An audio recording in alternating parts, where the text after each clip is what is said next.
Hey everyone, and welcome back to my YouTube channel. If you haven't watched any of my previous videos, then welcome. My name is Frankie, and today's video is going to be about me reflecting back on the good, the bad and the ugly of 2018, and sort of reflecting on what I want to bring forward for 2019. And then there'll be another video going up this week about our goals for 2019. So I've put this out really because a lot of my videos previously have been about us having our little girl last year, and has been very much focused on pregnancy and IVF and such things. So what I wanted to do is give everyone that's been following us a bit more of an insight into what Jake and I have been up to, what we are as a couple.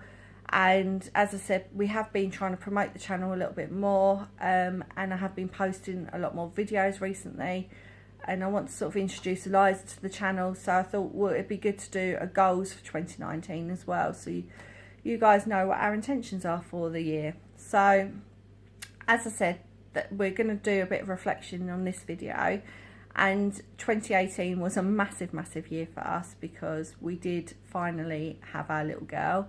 And it was the most amazing thing. If you haven't watched my channels previously, then I gave birth to Eliza back in September, after years of trying for her and IVF.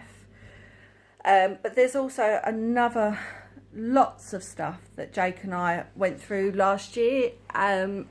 We don't like to do things by halves, and actually with Eliza's arrival in due course, it sort of spurred us on to do things such as we did get a couple of trips in for just us two, like a few long weekends away together, knowing that that was probably going to be the last of them for quite a long time.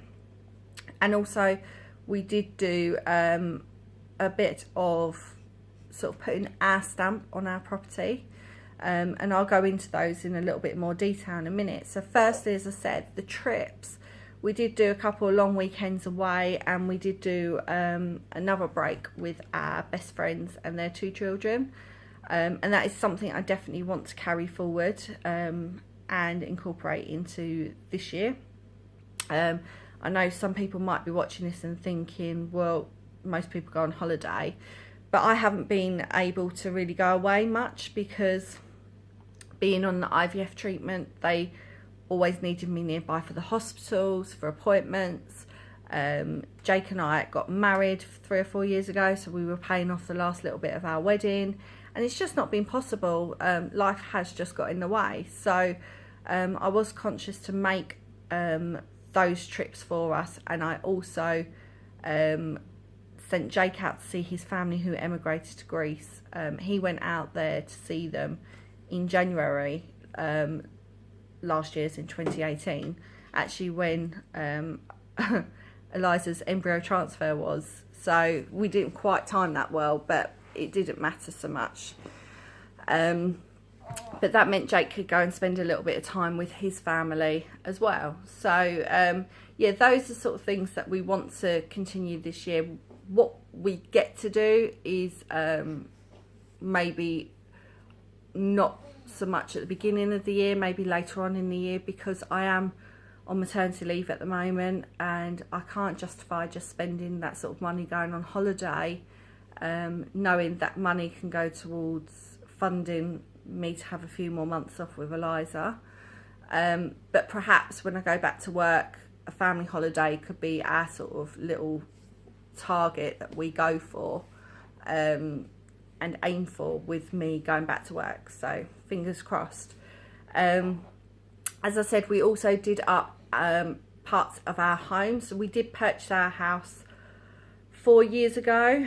It'll be 5 years this year, and it was very much a blank canvas when we purchased it because the vendor had just recently done it up when she sold it to us. So everything was white, everything was crisp and brand new, the carpets were brand new. And we haven't managed to really put our stamp on things. As you can hear, Eliza's in the background. So what we did do is we decorated our bedroom first off, and haven't really done too much else to the property as it wasn't needed. but then with knowing that Eliza was going to be born, we've actually changed what was my dressing room into Eliza's nursery. And also we did have a massive leak in the summer when we had a really bad storm over here in London, and the leak did ruin all our living room walls, so it encouraged Jake and I to actually completely transform our living room, and that was redecoration, treating the damp that had got through to the property, brand new furniture, and to be honest, it's really lifted our spirits having such a nice living room now, and something that we could choose together, because we'd previously rented and haven't been able to put our stamp on properties. And then here we just haven't, it's not we haven't got round to it, but there was no need to do anything. So it was quite nice to actually choose the colour schemes we both mutually agree on. And it's just a very relaxing feeling coming home to a living room that you have made your own. So for this year coming, I do want to continue doing the property up and just doing it in small pieces. I'm not talking about revamping brand new furniture. Our living room furniture was about 8 or 9 years old since Jake and I had moved in together. So it had its day in the living room. All the other furniture around the house doesn't need revamping, but we definitely need to be decorating bedrooms. As I said, our bedroom was decorated when we moved in here. And we've been here nearly 5 years, so we'll probably revamp our bedroom a bit, our spare room, and yeah, just sort of it reignites your love for your home as well, and it's definitely been a very positive effect on Jake and I for the year, so we will be doing that. Things I probably won't carry forward and try to work on for this year is, I am very much aware that I suffer with quite a bit of anxiety. I'm a very anxious person. I do worry a lot and I do stress a lot. And I know I've actually put myself through huge amounts this year. I say this year, 2018. Obviously down to the pregnancy with Eliza, but there have also been other times where they're quite personal things that I won't really discuss online. But Jake and I mutually have been quite stressed about things, so carrying on forward, I do sort of want to work on that this year and stop being anxious. I mean, anxiety has got so bad that I actually managed to break a tooth recently with grinding my teeth in my sleep, which my dentist has informed me is due to stress and anxiety.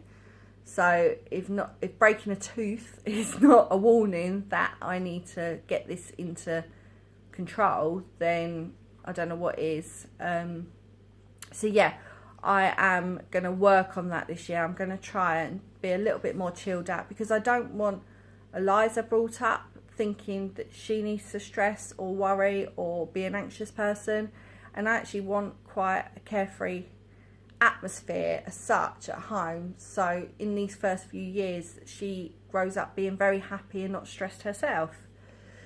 So that is my main target for working on, that I need to bring forward, because I know my anxiety has been very high and my stress has been extremely high this year. So yeah, that is definitely a target. And other things that I am proud of that we did also, apart from have Eliza, Jake and I did have a little bit of debt that we've managed to clear off, and that should help with the stress and anxiety, but we've managed to pay that off. So for me going forward, I definitely want to carry on being debt free, and just trying to put a little bit away if possible now for Eliza, and it has made me reflect on spending habits and not wasting money, and we're all so partial to doing that, but I've even resorted to now using my telephone banking app that I've never used, and it sort of breaks it down to even telling you how much a month you would spend on takeaways, how much you spend food shopping, and it's really interesting. Like Jake and I were grouping it together the other day, and it's like, how much? And I'm really hoping that will help us understand where we're spending money and where we don't necessarily need to be spending money. We are quite savvy shoppers. I'm not a person who will not look around for a bargain and look around for the best price, but then sometimes I do think I'm an impulsive buyer, and especially with Eliza's things, because baby things are expensive. I am now telling myself, do I necessarily need that, or can I live without that item? I'm finding that especially the baby market is a huge novelty market. And it actually has got to the point, my friend texted me the other day, she's got a baby the same age as Eliza, and I sent her a picture that we'd bought Eliza's new high chair for her, with a voucher that work kindly gave me when Eliza was born. They done a collection for me, and I said, oh, this is what I bought with my work money in the Christmas sales. And my friend said, oh yeah, I got a high chair. And then she took a picture and she was like, actually, I've got 4 different types of chairs for my baby in my living room. And I was like, wow, like he's 4 months old, and you know, it's so easy to get caught up into that. So yeah, definitely going to be watching spending, and sort of tying in with like doing the house up and sort of mentioning money.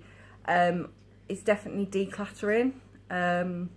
I definitely this time last year had an extremely cluttered house. I have an extremely cluttered spare room at the moment, so it's slowly we are clearing through the house. But I think Jake and I have lived together 9 years nearly, and we've just accumulated so much stuff over the years, and half of it I don't need. So whilst I'm off work, these are my little sort of projects to keep me going when Eliza's sleeping, and obviously doing these sort of videos. Says she's asleep at the moment, she keeps sort of drifting in and out of sleep on the sofa, so I want to fill my time up, and I want the house as decluttered as possible, because we're already learning Eliza's stuff is slowly taking over the house anyway. So yeah, that is going to include like wardrobes, making sure I'm not hoarding clothes that I no longer wear. Jake and I are also going to go through, like, we have a mountain of DVDs, a mountain of CDs, because obviously those were the things that we brought to our first flat when we moved in together, because that's what you did. You sat in and watched DVDs, you sat in and you played your CDs, but actually everything's streamed nowadays, so we don't need to be storing these sort of things. So I definitely want to get rid of the majority of our DVDs. I'm not saying not keep some of the special ones, but CDs definitely can go. So yeah, there's a lot for us to work on this year, and I'm hoping that positive clearance in the house is going to be a good foot for us for the end of this year, to progress year on year, and make it a positive year, because you don't know what crap gets chucked at you throughout the year. As I said, there are sort of little dramas here and there could be family issues that arise, so if you can sort of take away all the other rubbish that surrounds your day-to-day life, then that has to be a positive thing. And that is about it, really. I'm going to do another video, as I said, about my clear-cut 2019 goals, and I'm going to have a chat with Jake as well and see if we're both on the same lines, and then report back to you guys, and then you guys hopefully will have something to sort of follow, knowing what's going on in our videos for the year to come, and yeah, and see Eliza grow throughout the year. But I'm really excited about 2019, and as I said, 2018 was a good year but challenging, and I'm just hoping that 2019 is going to be the year where we really grow as a family, as in our home, our time together as a family, our little girl. And yeah, I'm really excited for what this year brings. So thank you guys for watching, and we will speak soon. Take care. Bye.